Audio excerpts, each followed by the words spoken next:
Aujourd'hui, dans cette capsule vidéo, nous allons expliquer comment utiliser le logiciel Avimeca pour faire l'étude de la conservation de l'énergie mécanique. Alors, nous avons donc devant nous le logiciel Avimeca. Nous allons donc aller dans Fichier, ouverture d'un clip vidéo et nous allons chercher un clip vidéo. Nous allons dans un premier temps étudier une chute libre. On ouvre, donc voici le clip vidéo apparaît. Nous allons donc procéder dans un premier temps à l'étalonnage. Nous allons donc positionner les axes au niveau du sol,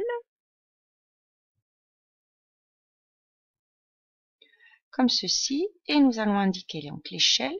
Nous plaçons donc le premier point en haut de la règle, le deuxième point en bas de la règle, et nous indiquons 1 mètre.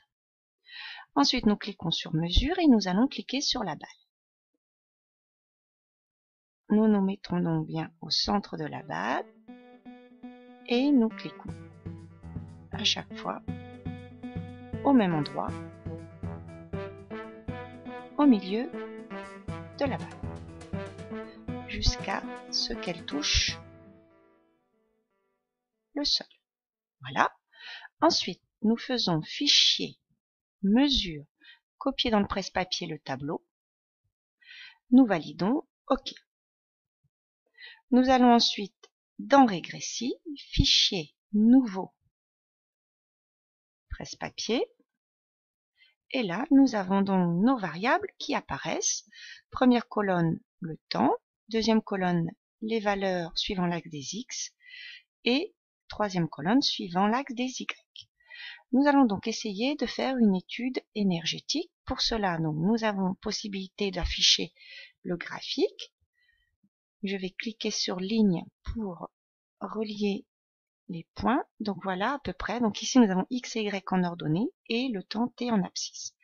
Alors nous allons donc faire une étude énergétique. Nous allons donc dans un premier temps calculer la vitesse suivant l'axe des Y en mètres par seconde. Donc nous allons donc faire dériver et nous allons donc choisir Y. On fait OK et les valeurs s'affichent directement dans la quatrième colonne. Ensuite, je calcule l'énergie cinétique en joules. Là, je choisis grandeur calculée. Il y a une formule 0,5 fois 0,020. Je convertis la masse en kilogrammes fois VY ou VY au carré. C'est la valeur de la vitesse qu'on a calculée précédemment.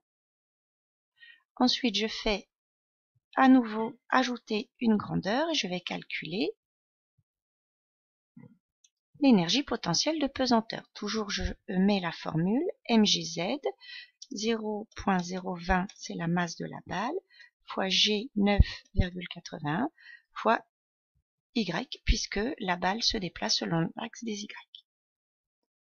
Je fais OK et voilà, l'énergie potentielle de pesanteur apparaît ici dans la colonne. Dernière grandeur, je rajoute l'énergie mécanique en joules, c'est une grandeur calculée. On sait que l'énergie mécanique, c'est l'énergie EC plus EPP. OK. Et la valeur s'affiche ici. Ensuite, je fais apparaître sur le graphe mes différentes grandeurs. J'appuie donc sur cet onglet coordonnées. T reste en abscisse. En ordonnée, je vais mettre dans un premier temps l'énergie cinétique en bleu, l'énergie potentielle de pesanteur en rouge, et je vais ajouter l'énergie mécanique en vert.